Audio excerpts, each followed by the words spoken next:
Hello everyone, I am Rukmani Sharma और आज की इस वीडियो में मैं भारतीय इतिहास पर ऑब्जेक्टिव टाइप क्वेश्चंस का पार्ट 2 बना रही हूँ।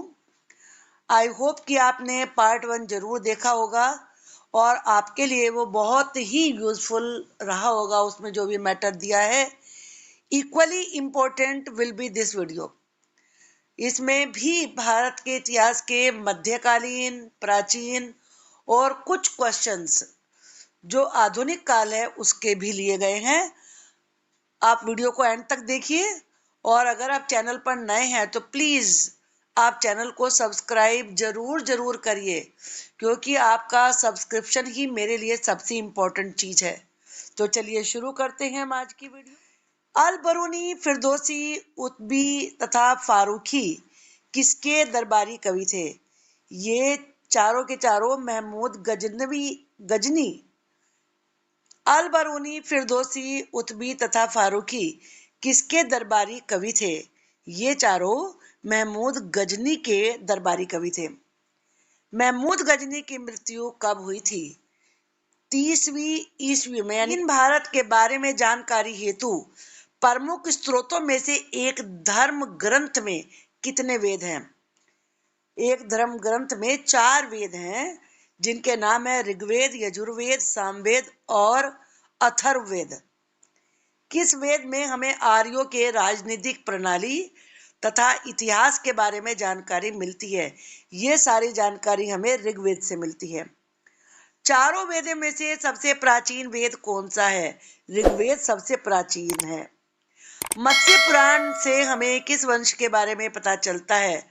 मत्स्य पुराण में आंध्र सातवाहन वंश के बारे में। बिन तुगलक की मृत्यु कहाँ हुई? इनकी मृत्यु थट्टा नामक जगह पे हुई थी। मोहम्मद बिन तुगलक के बाद दिल्ली का शासक कौन बना? दिल्ली का शासक बना फिरोज शाह तुगलक। फिरोज शाह तुगलक किसका बेटा था?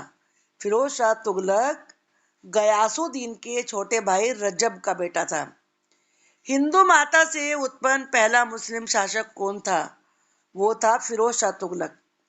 फिरोज शाह तुगलक ने इस्लामी कानूनों द्वारा स्वीकृत कौन से कर लगाए? इन्होंने 4 कर लगाए थे: खराज, खम्स, जजिया और जकात। गरीबों की सहायता के लिए फिरोज शाह ने किस विभाग की स्थापना की? दीवाने खैरात नामक दान विभाग की स्थापना की थी। सिंचाई की सुविधा के लिए फिरोज शाह तुगलक ने कितने नहर बनवाए? इन्होंने 5 नहरें बनवाई थी। फिरोज शाह ने अपनी कितनी कृत्रिम झीलों का निर्माण करवाया? इन्होंने 30 कृत्रिम झीलों का निर्माण करवाया था। फिरोज शाह ने किस नाम से सिक्के चलवाए?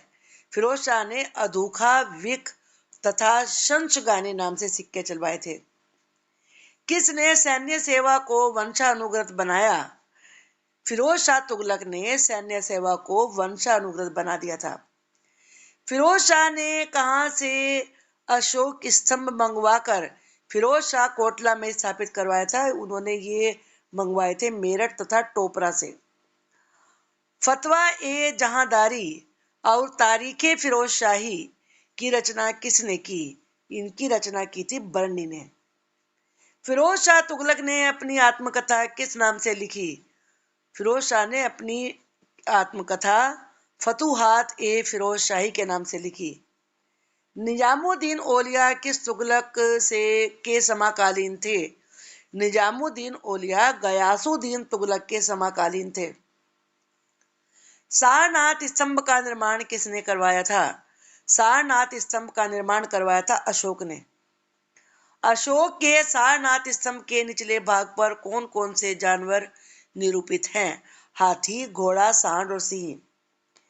किसने सहिष्णुता, उदारता और करुणा के त्रिविध आधार पर राजवंश की स्थापना की थी? ये थे महान अशोक। अशोक ने कहा चोल, पांड्या, केरल पुत्रों और सतीय पुत्रों का अपनी पड़ोसी शक्तियों के रूप में उल्लेख किया है? उन्होंने इनका उल्लेख किया है शिलालेख 2 में। अशोक के अभिलेख में उसके किस एकमात्र पुत्र की चर्चा की गई है? उनके तीवर इस पुत्र की चर्चा की गई है। हिंदी सल्तनत में सबसे लंबी अवधि तक किस वंश का शासन था?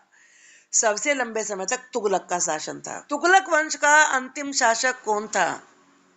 अंतिम शासक था नासिरुद्दीन महमूद तुगलक। मनसबदारी प्रथा किसने लागू की थी? ये लागू की थी अकबर ने। अकबर की मृत्यु कब हुई?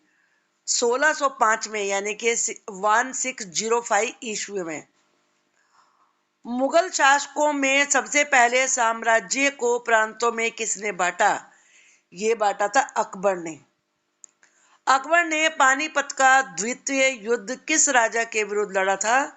उन्होंने यह युद्ध लड़ा था हेमू के विरुद्ध। आर्य भारत में संभवतः कहां से आए थे? आर्य भारत में आए थे मध्य एशिया से। प्राचीनतम संस्कृत व्याकरण ग्रंथ अष्टाध्यायी के रचनाकार कौन थे? अष्टाध्यायी लिखी है पाणिनि ने।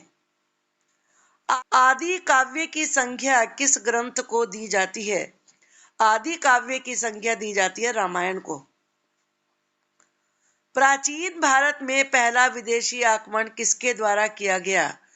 पहला विदेशी आक्रमण किया गया था ईरानियों के द्वारा। भारत के राष्ट्र चिन्ह में प्रयुक्त शब्द सत्यमेव जयते किस उपनिषद से लिया गया है? यह मुंडक उपनिषद से लिया गया है। आर्य शब्द का शाब्दिक अर्थ क्या होता है? श्रेष्ठ या कुलीन। किस वेद में प्राचीन वैदिक युगीन संस्कृति के बारे में जानकारी मिलती है? प्राचीन वैदिक हमें सबसे ज्यादा जानकारी उस युग के बारे में ऋग्वेद में मिलती है। वेदों की संख्या कितनी है? 4 है। जैन धर्म के प्रथम तीर्थंकर कौन थे? ऋषभदेव थे। महात्मा बुद्ध के बचपन का नाम क्या था? सिद्धार्थ था। महात्मा बुद्ध का जन्म स्थान कौन सा है? लुम्बिनी, जो कि नेपाल में है। सिकंदर ने भारत पर कब आक्रमण किया था? 326 ईसा पूर्व में। सिकंदर एवं पोरस के मध्य युद्ध किस नदी के तट पर लड़ा गया था? झेलम नदी के किनारे पर। मगध की राजधानी कौन सी थी? गिरिब्रज थी। नंद वंश के संस्थापक कौन थे? महापद्मनंद थे। नंद वंश का अंतिम शासक कौन था? धनानंद। बौद्ध धर्म का पवित्र ग्रंथ क्या कहलाता है? त्रिपिटक। जैन धर्म का पवित्र ग्रंथ क्या कहलाता है? आगम। महावीर स्वामी के बचपन का नाम क्या था? वर्धमान। महावीर स्वामी के पिता का नाम क्या था? सिद्धार्थ। महात्मा बुद्ध के पिता का नाम क्या था? शुद्धोधन। भारत में पहली बार एक लोक सेवा आयोग की स्थापना का उल्लेख किस एक्ट में था? यह था the government of India act 1919। सन्यासी विद्रोह किस क्षेत्र में हुआ था? बंगाल में। अखिल भारतीय किसान सभा का प्रथम अध्यक्ष कौन था? स्वामी सहजानंद। इंडिपेंडेंस लीग की स्थापना किसने की थी? सुभाष चंद्र बोस ने। भारतीयों द्वारा साइमन कमीशन का विरोध क्यों किया गया था? आयोग में कोई भी भारतीय सदस्य नहीं था, इसलिए विरोध किया गया था।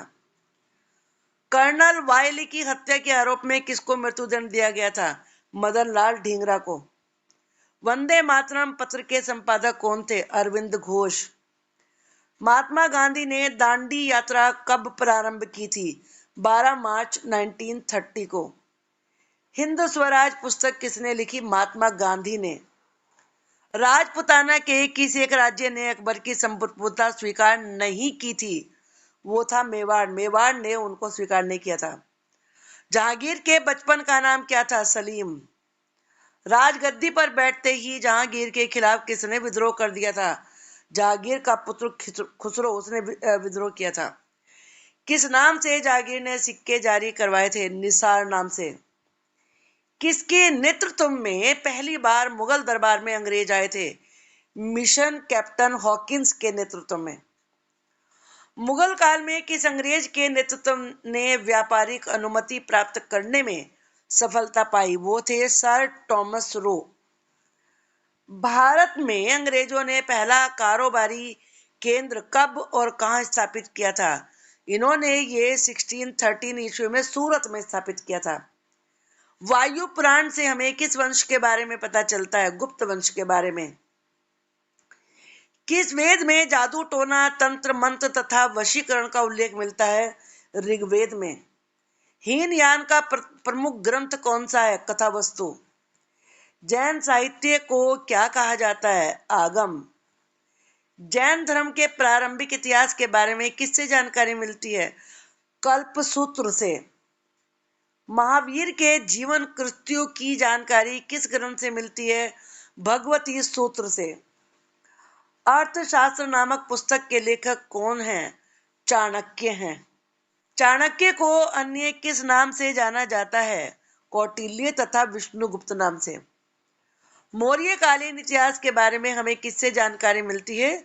चाणक्य से। राजतरंगिणी पुस्तक के रचयिता कौन है? कल्हण। राजतरंगिणी से हमें किसके इतिहास के बारे में पता चलता है? कश्मीर का इतिहास पता चलता है। अरबों की सिंध विजय से संबंधित पुस्तक छछनामा के लेखक कौन है? अली अहमद। संस्कृत भाषा व्याकरण की प्रथम पुस्तक अष्टाध्यायी के लेखक कौन है? पाणिनि।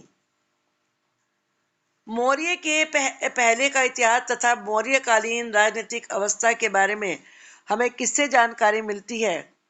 ये जानकारी हमें मिलती है अष्टाध्यायी से। ज्योतिष ग्रंथ गार्गी संहिता के लेखक कौन है? कात्यायन। किस कश्मीरी नवपाषाणिक पुरा स्थल से गड्ढा घर का साक्ष्य मिलता है? बुर्ज होम से। निम्न में से किसने सर्वप्रथम 1863 ईस्वी में भारत में परापाषाण कालीन औजारों की खोज की? रॉबर्ट ग्रुसफुट ने। भारत का सबसे प्राचीन नगर कौन सा था? मोहनजोदड़ो। सिंधी भाषा में मोहनजोदड़ो को क्या कहा जाता है? मृतकों का टीला। भारत में मनुष्य संबंधी सबसे पहला प्रमाण कहाँ से मिला? नर्मदा घाटी से। सिंधु सभ्यता का काल क्या था? 2400 ईसा पूर्व से 1700 ईसा पूर्व तक। सिंधु सभ्यता के काल का निर्धारण किस विश्लेषण पद्धति के द्वारा किया गया? रेडियो कार्बन सी के द्वारा। हड़प्पा की खोज किसने की थी? राय बहादुर दयाराम साहनी ने 1921 ईस्वी में। सिंधु सभ्यता का प्रमुख बंदरगाह कौन सा था? लोथल, गुजरात में है। सिंधु घाटी सभ्यता का स्थल कालीबंगन किस राज्य में है? राजस्थान में। सिंधु घाटी सभ्यता का सबसे बड़ा अन्नागार कहाँ मिला है? मोहनजोदड़ो में। सिंधु घाटी सभ्यता में अग्निकुंड कहाँ से प्राप्त हुए हैं? लोथल एवं कालीबंगन से। सिंधु घाटी सभ्यता में नर्तकी की एक कांस्य मूर्ति कहाँ से मिली है? मोहनजोदड़ो से। सिंधु सभ्यता में मुख्य फसल कौन सी थी? गेहूं और जौ। सिंधु सभ्यता के लोग मिठास के लिए किसका प्रयोग करते थे? शहद का। मोहनजोदड़ो की खोज किसने की? राखल दास बनर्जी ने 1922 ईस्वी में। आर्यों द्वारा निर्मित सभ्यता कौन सी सभ्यता थी? ग्रामीण सभ्यता। आर्यों की भाषा कौन सी थी? संस्कृत। आर्यों का समाज किस प्रकार का था? पितृ प्रधान। वैदिक सभ्यता में जीवन भर अविवाहित रहने वाली महिलाओं को क्या कहा जाता था? अमाजू। आर्यों का मुख्य पेय पदार्थ क्या था? सोमरस। आर्यों के मनोरंजन के मुख्य साधन क्या थे? संगीत, रथदौड़ और घुड़दौड़। आय का मुख्य व्यवसाय क्या था? पशुपालन एवं कृषि। 16 महाजनपदों के बारे में किस बौद्ध ग्रंथ में जानकारी मिलती है? अगुंतुर निकाय में। मगध जनपद की राजधानी कहाँ थी? राजगृह में। गंधार जनपद की राजधानी कहाँ हुआ करती थी? तक्षशिला में। जैन धर्म के संस्थापक एवं प्रथम तीर्थंकर कौन थे? ऋषभदेव थे। जैन धर्म के 24वें एवं अंतिम तीर्थंकर कौन थे? महावीर स्वामी। महावीर का जन्म 540 ईसा पूर्व में कहाँ हुआ था? महावीर स्वामी का जन्म कुंड ग्राम, जो वर्तमान में वैशाली में है, वहां हुआ था। महावीर का बचपन का नाम क्या था? वर्धमान। महावीर का प्रथम अनुयायी कौन था? महावीर के अनुयायियों को क्या कहा जाता था? निग्रंथ। आई होप कि आपको ये वीडियो जरूर पसंद आई होगी। पसंद आई है तो प्लीज लाइक करिए और शेयर करिए। Thank you.